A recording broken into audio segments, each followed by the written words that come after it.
Mahal ko talaga yung sundalo ko kasi sundalo ko yun. Ako yung commander-in-chief nila eh.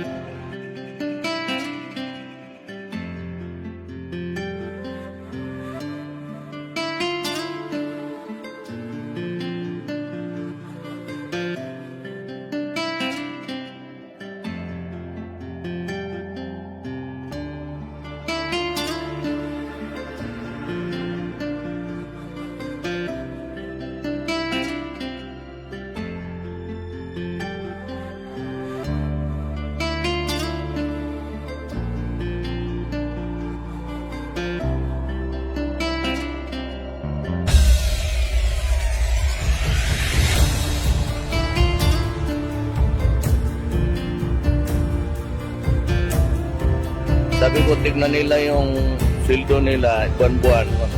Kita nila malaki na ang ano. By the time mag-December, ang sweldo nila dublado na. Sir, nung nakita nyo sila, naluluha kayo at sinabi nyong mahal nyo sila? Oo, mahal ko talaga yung sundalo ko kasi sundalo ko yun. Ako yung commander-in-chief nila eh.